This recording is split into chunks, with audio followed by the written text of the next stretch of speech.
So today I am going back through and I have a PS3 Slim. Oh, yes, still doing that.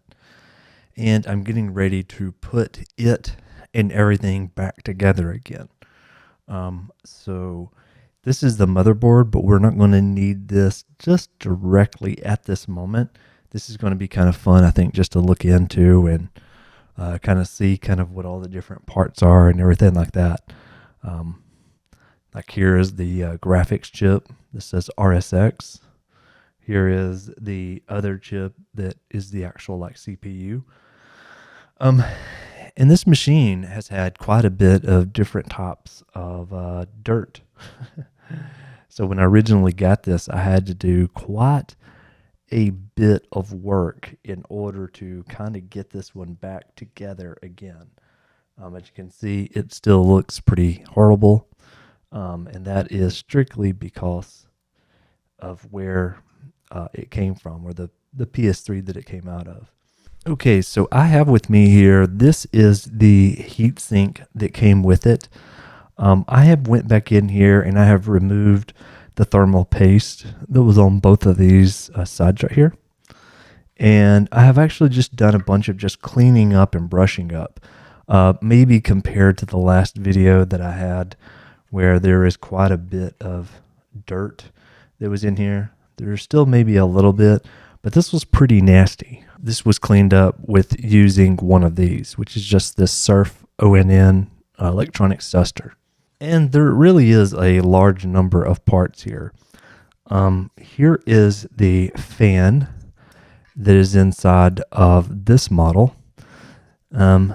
I cleaned this up a pretty good bit. It's still got a few little places there that it could probably use some additional cleaning, but I'm not too worried about that right now. So we're going to put this all back together today. Okay, so this looks really rough. It would probably be best to take some sort of spray and to spray it all over this, even maybe a new kind of, I don't know, stainless steel kind of like look to it could probably help out here a bit. But we're going to just keep rocking and rolling with this because this is the one that came with it. It has been all nice and kind of cleaned up now, so I think it should be ready to go.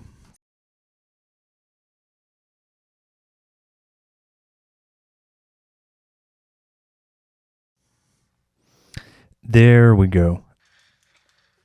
The amount of screws there is. All of these screws, except for this bank and then this bank, all came out of this PlayStation. Well, that container that I was just using is extremely helpful, mainly because I can keep all of my screws together. Don't be one of those people that just leaves their screws all over the desk, and then when they actually have to put things back together, they're like totally confused. Okay, so for today, we will be using, this is a T8 torque screw. This is a security screwdriver. You can get these for about $5. And then I've got a couple of different screwdrivers. One is for smaller screws. The other one is for regular size screws. And then my handy, trusty and dusty regular like pin screwdriver. I love this one a lot. Or really enjoyed using this one. I did not buy the complete set, and this was like years ago, and I wish I had of. But yeah, that's what I've got. I've also got some tweezers in here.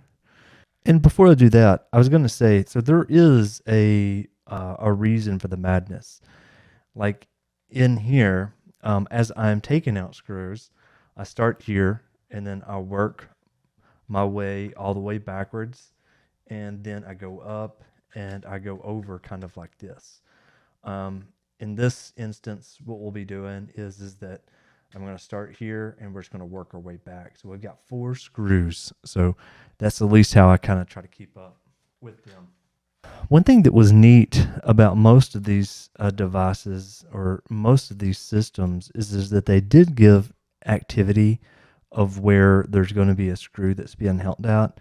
So there is a little bitty arrow that's being pointed right there. and there's another arrow that's actually being pointed over there. Not sure how well the camera picks that up, but still pretty cool, pretty fun to see. And also, by the way, when I got this PS3, it was not working at all. So I believe with a little bit of cleaning that it should be able to turn back on again, but I don't know. I know there's a few things that you can probably tell right off the bat, and that is these heat sinks right here. They need to get some new thermal paste.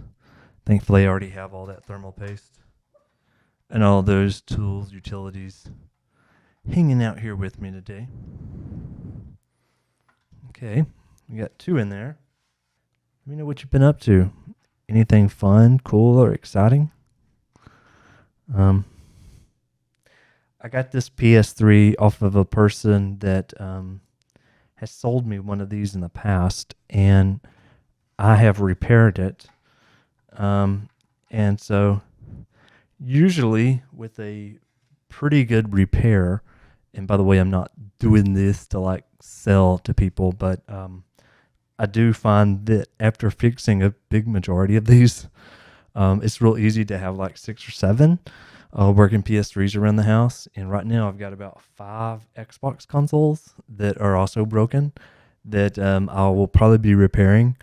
And so what I'll probably do is I will sell those though at some point in order to make money for some of the new stuff. Okay, here is our main board. And with our main board, you can see we've got the RSX chip that's located right here. And then we've got the CPU chip. Now, this motherboard does look really rough because, like I said, of the condition of the PS3 when I first got it. I have cleaned it off pretty well. One thing that we're going to need to do, since I pulled the thermal paste back off of this, is we're going to need to apply some new thermal paste to this one. And this is primarily because I think that what we have in here is, I think this is not necessarily a heat-related problem that I had with this one. It just couldn't turn on. I think it was because it had too much dirt and garbage in there. It wasn't breathing properly, but it still was really a good thing to do. So I am using a Corsair TM30. This is the thermal paste I've used with all of my other repairs. I'm not sure if it's the best, but I know that it works pretty darn well. So I am going to go ahead here, pop off that wonderful cap, and let's put a little bit on here. So let's go. And keep in mind, you don't really need a whole ton of this. You may see people that when they are putting this thing together, they will use like a big old kind of like a cross mark in here. You don't need the cross mark at all. The reason is that when you apply pressure to this, and you can actually look at, you could actually do this on just a pure, a clear board. But when you apply pressure to this, it will disperse out completely.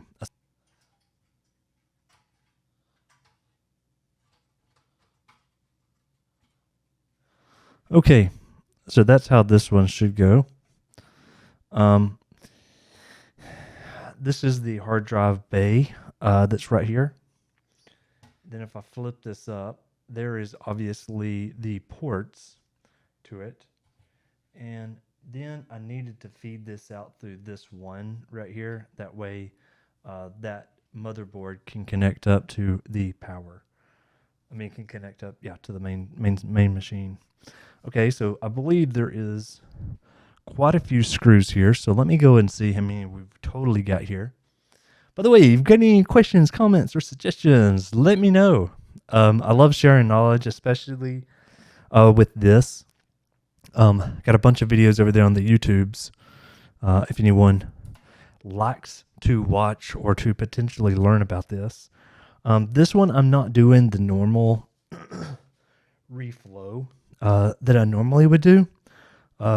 because I don't necessarily think that this one was a heat problem. If I did, I may would use some of this like flux that's kind of like located here, and this would go around the actual chip part. But I don't think we need that at the moment, at least. Okay, so we're good. Okay. Again, how do I know there's 5? Well, if I have just finished this one right here, and I go over here to my next one, there's 5 in here. Again, we do have the arrows, right? That's helping us guide where some of these go. So we've got this one right here, or this arrow that's pointing at it. So we've got that one.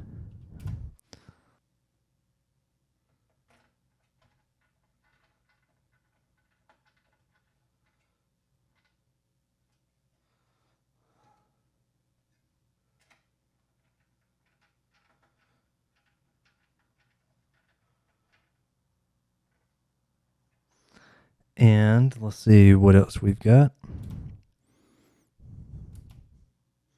Okay, down here.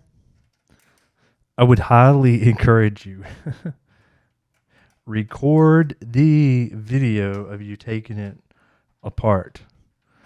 I have taken, as you can see from my YouTube channel, I have taken several of these apart, and if you don't video it, especially because there's 3 different main models for the PS3, there's the PS3 Fat, there's the PS3 Slim, and then there's the PS3 Super Slim. It will save you a lot, and I mean a lot of time. Don't you hate when you like finish up with something and you're like, I've got all these extra screws. What do I do with this now? Okay, so we've got a couple of clamps here. And by the way, most of the hard stuff hasn't really even happened yet. We've got a couple of clamps here that we're going to need to put back in to the system here. So let's do that. So we'll put this one like right here. And then this one is going to be that same exact way. And following our toolbox. Yes, I'm going to show this like 1,000 times. We've got 4 screws here. Fun fact, I picked up that box for a total of $1. It actually had a whole bunch of like beads and ornaments and stuff like that in there. And I don't put these in there too tight or anything like that.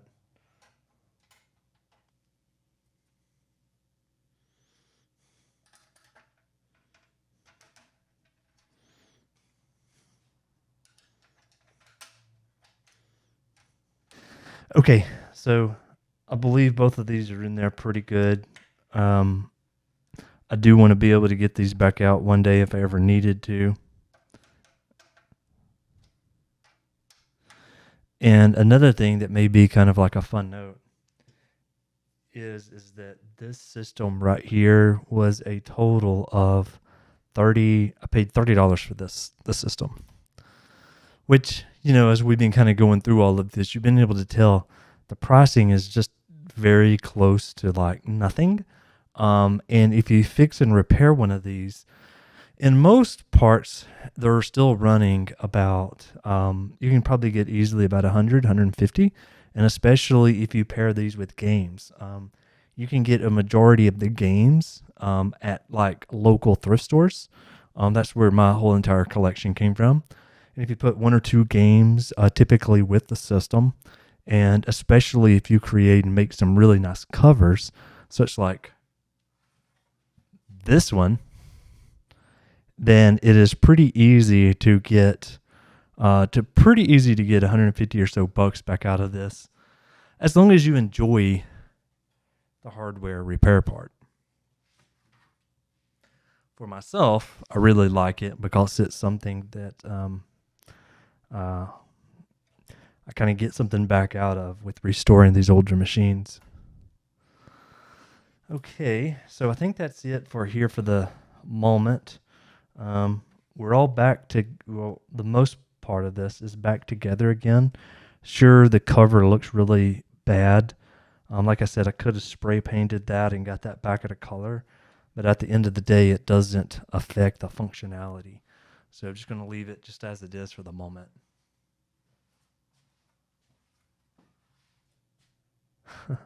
I think that thing would like to go back in here, correct? Let me see. How did I do that wire? Okay, so we've got that in there.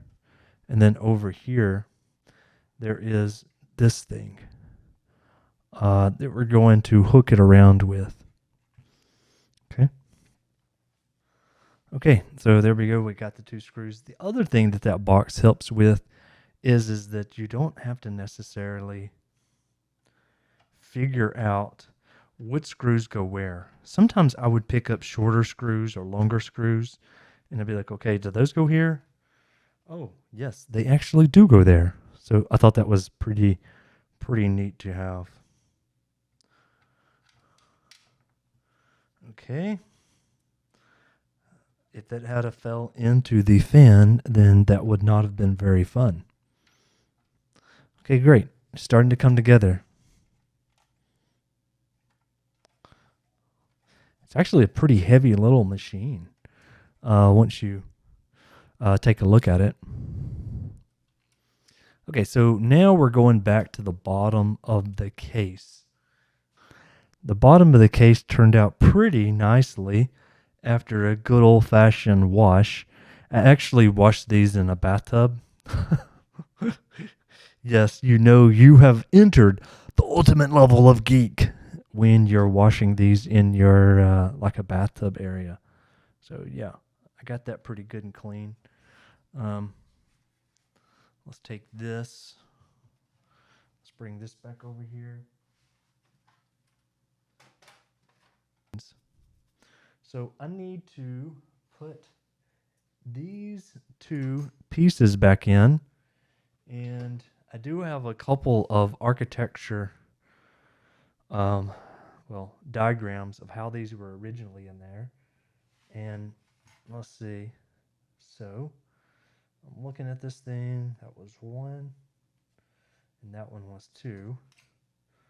So this one, at least according to this shot, should go in there.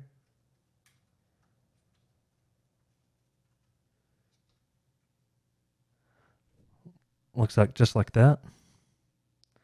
The other one here.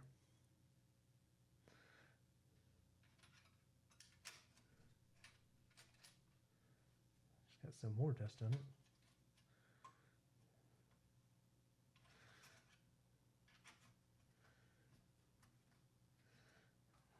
All right, we're back. We're back to the main board. All right, so let's see here. This one went in here. Let's go just like this right here.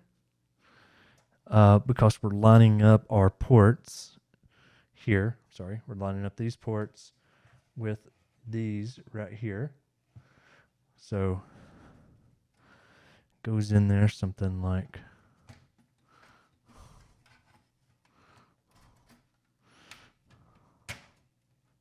just like that. Okay. All right.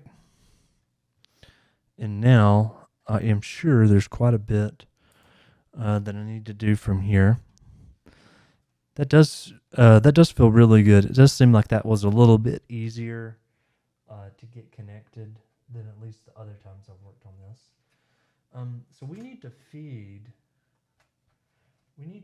this cable right here all the way around, and we need to plug it directly in there. So maybe you can see that well. So I've done that. I fed it around that corner, and we just plugged it down in there. That should take care of that for the fan. So the fan now is going to have power once it's booted back up.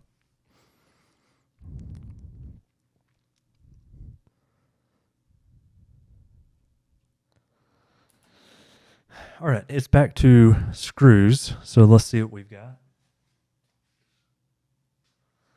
Okay, so we've got 5 screws total that's going back in here. And some of them were colored black, and then some of the other ones here were just the silver that we've got right there.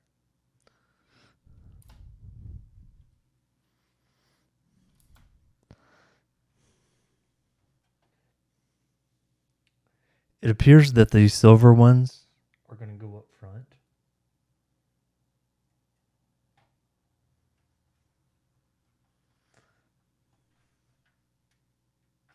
Those are the smaller ones, so it should be pretty easy, right?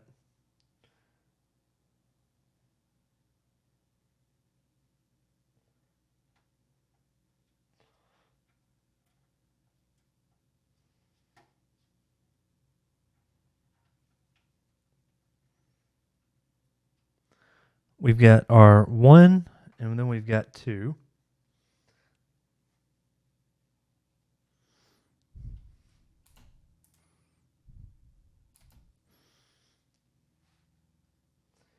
We've got number 3 coming in right here.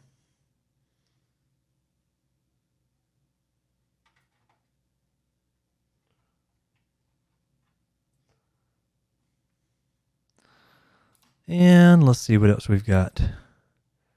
I have another one right here.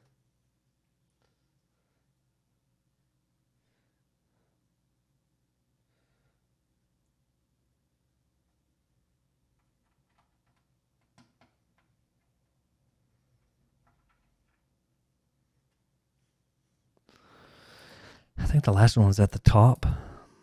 Okay. It was, and it is just right here in this corner.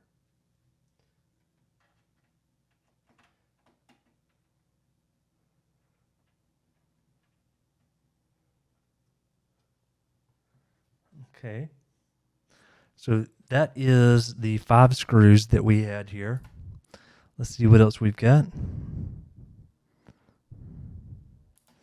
Oh, yes. We need to put the power back in.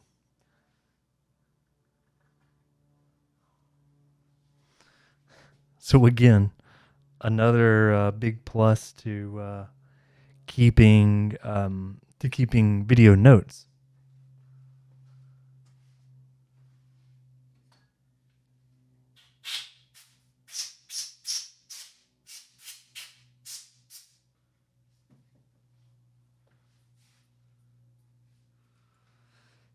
It's not as clean as I'd want it to be, but it's pretty close.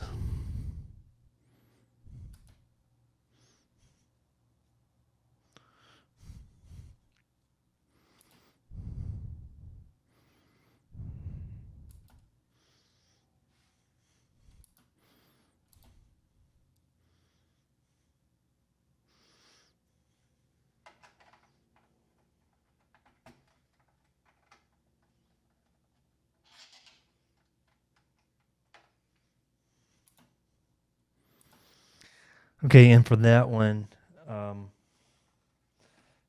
for my own documentation purposes, put it through there, and then I just put it behind this bracket here, and that's going to be ready to plug back in to a motherboard or whatever.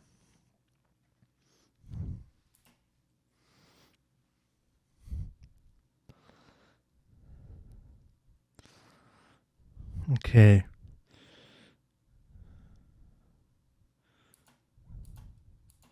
So now, what the PS3 did in these systems was that they had a Bluetooth and a wireless antenna that you had to go in and you have to manually put in. Well, they manually had put these into the boxes. Before, with the PS3 Fat, they only had one of the cables and it was just Wi-Fi. Now they're broken out a little bit.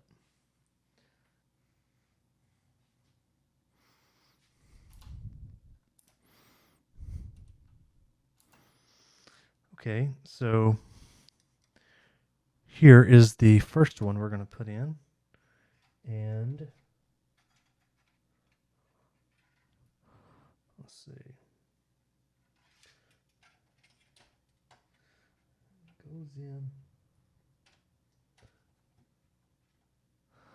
goes in something like that. This is for the black one.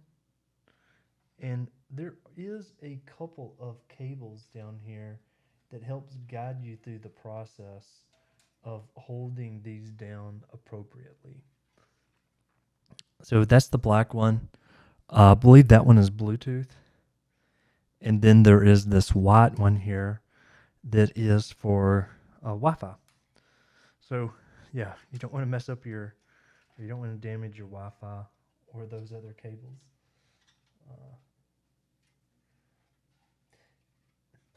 Even though like for the most part, I don't really use Wi-Fi on any of these machines. I just plug it in. Let me verify the cables really quick. We've got 2 screws were put in while we're here.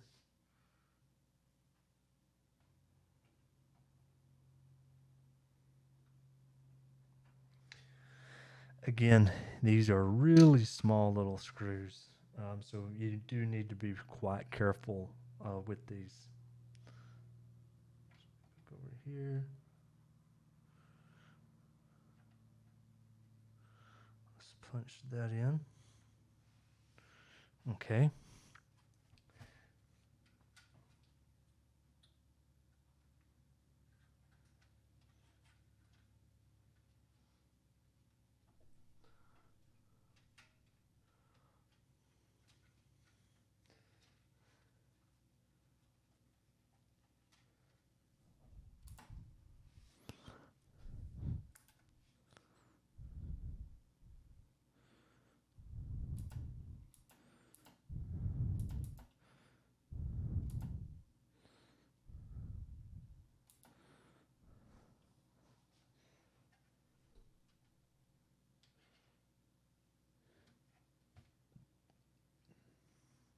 Okay, I just made sure that these 2 cables,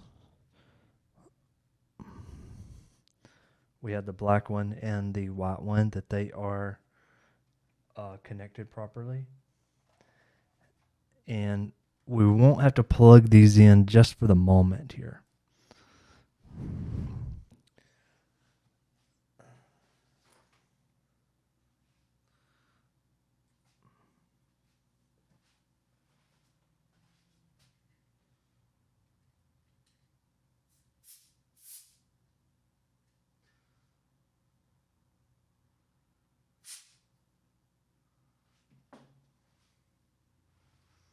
Okay, so this is the eject button.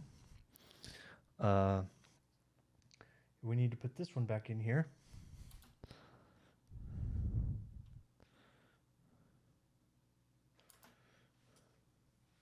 Okay, so see this one right here? This is going to go directly down into that slot right there. So let's take this. And this is where if you've got a really big hand, it doesn't help you.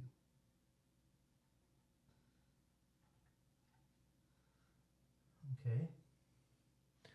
That feels like that's in there pretty good. And now I just like to be pretty careful with it around in this area. What we've got now, that one's been plugged in there.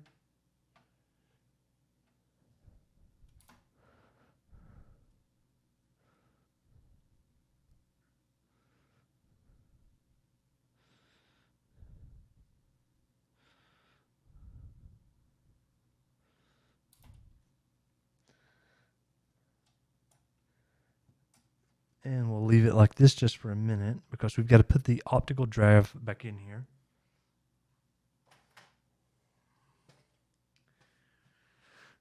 Which in my opinion, this is probably one of the more harder pieces to put back in here. As you can see, this is the drive. This is the Blu-ray drive. It has a ton of wear right there.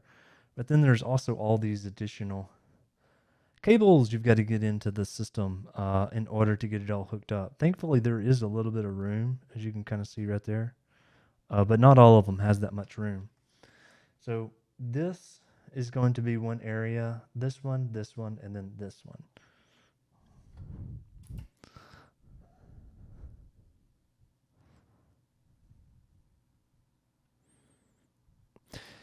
On other models, they took away this from being directly in there at this point.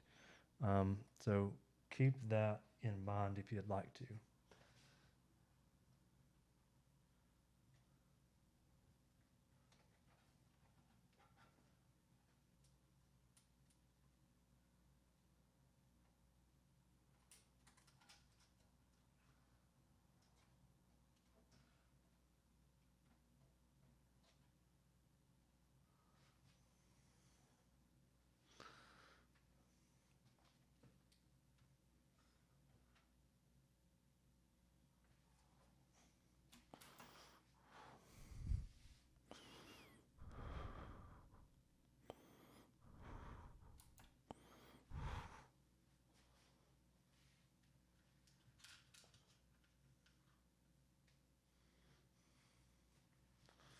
Okay, we've got a black screw that we're going to put back here.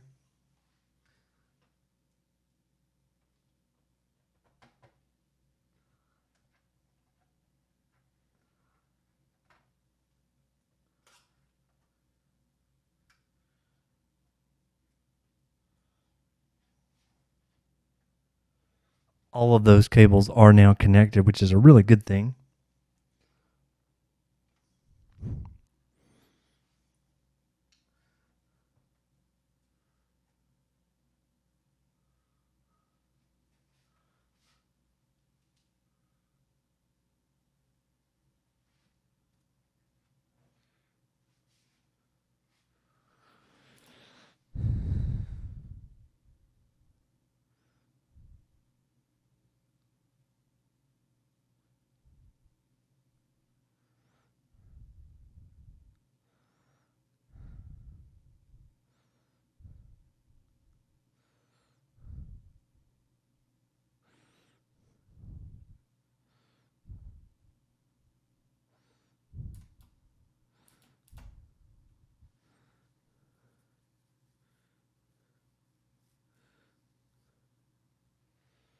So the black one for this cable is always closer towards the top.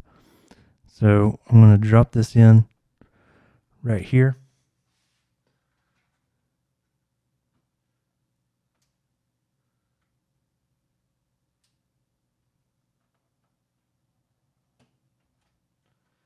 And then the white one will go right down here.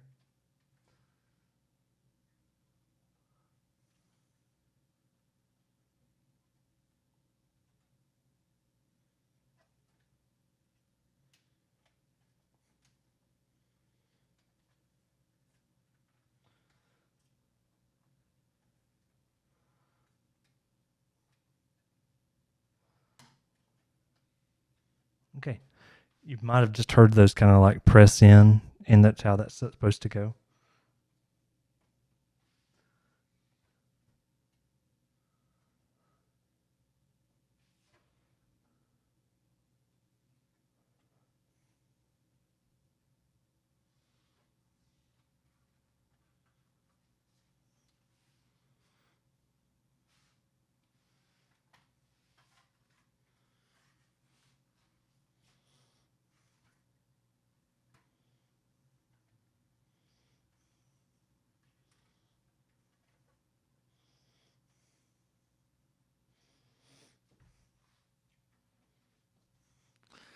Okay. Let's see.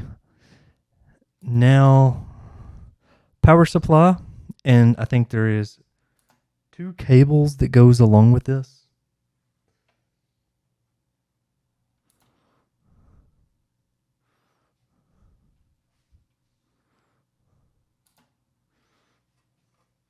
So this has this kind of like this little plug thing right here, right? And so we can move this around some.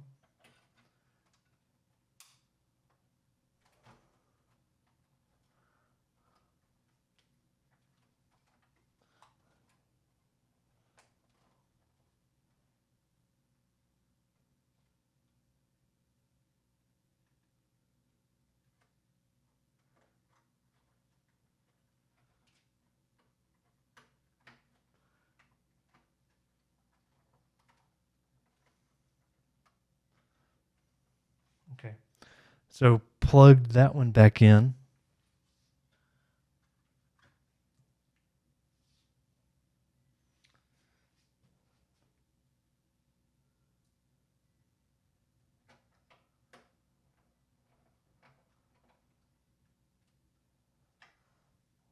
That screw just had to be put back in there, and then back on the other side.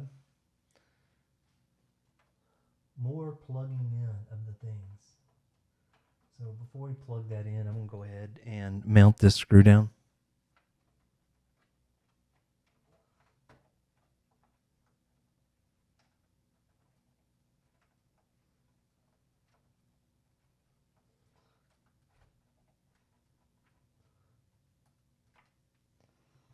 And now plug this last cable in there. Well, it's not really ever a last cable, is it?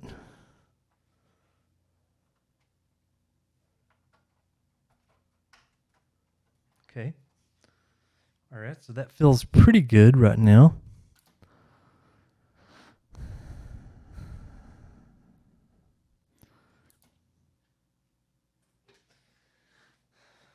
Okay, I didn't.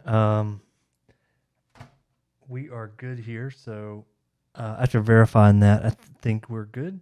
So let's go ahead, and it is the torque screws that I kind of got off on my count for. So let's see. We'll see what I need to do now. I think there's only a few of these. And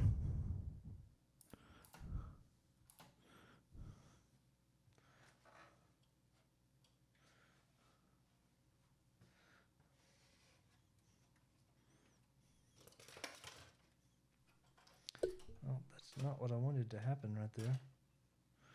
But I believe I fixed that right up here with this next step. So coming back over here, there is 4 torque screws. So there's 1, 2, 3, and then 4.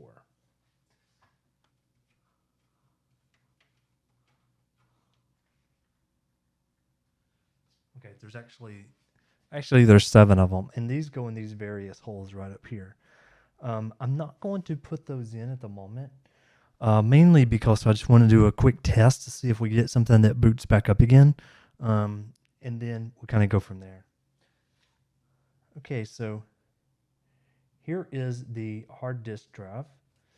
This hard disk drive is going to go right in here.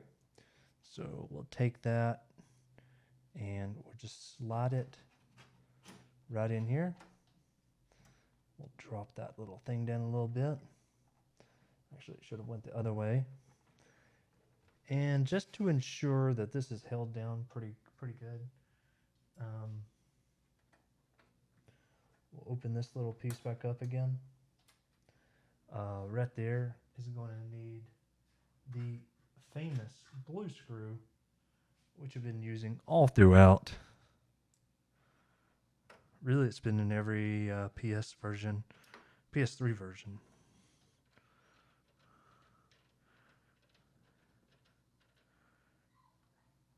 And you definitely want to make sure you keep that blue screw with it. When I find consoles that don't have that, I'm kind of annoyed. And yeah, there is one more piece, and that is the cover for this thing. Those, they snap on pretty easy. And so here's a kind of a quick tip. Put it on.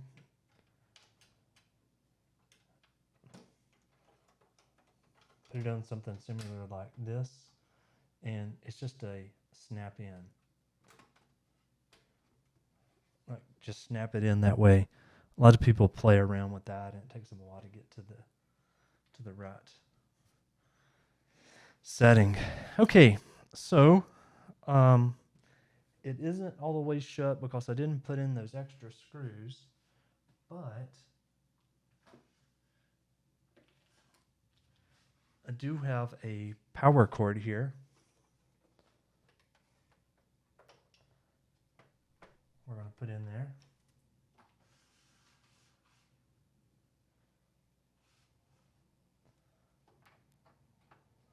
also got that HDMI that we're also going to put in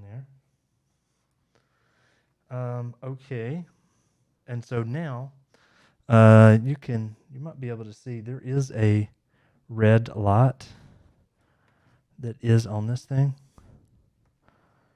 It's kind of faint. Maybe you can see it, maybe you can't. What we're going to do is we're going to switch to our input. Let's go to this input and let's go.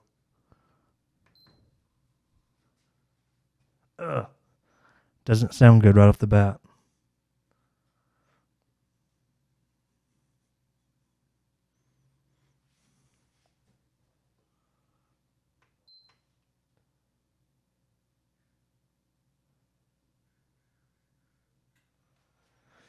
We have a red light that's staying on here.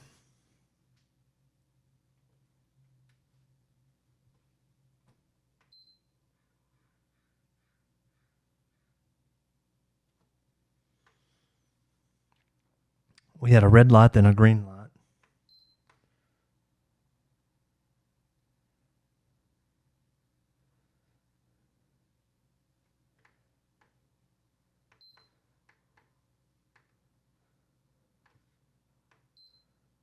So there's also a video mode sometimes that you may have to mess with. So I'm going to try that.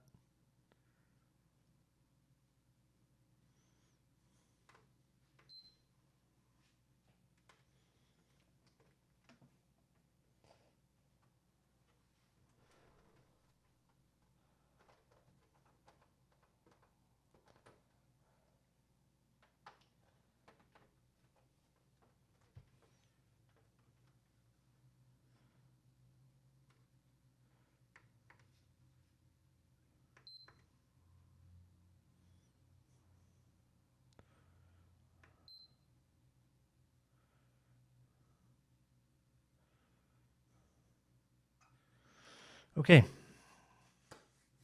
First attempt, and I am not seeing it happen.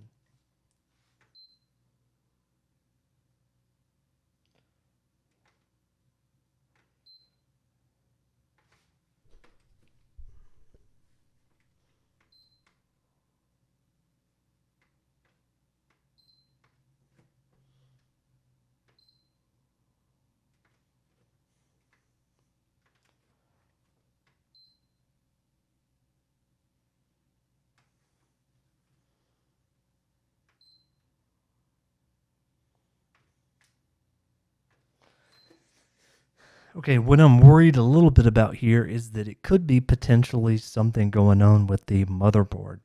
I may have to go back through and see what could be causing that. I am very afraid of water damage. Um, as you could tell when we first opened this up, it did not look very well. But also checking to see if some of these solder points, they match together. And if it even needs, I don't know, maybe reflowing with the CPU and the graphics chip. Sometimes those are the things that break it. So, yeah. Pretty cool that it doesn't work.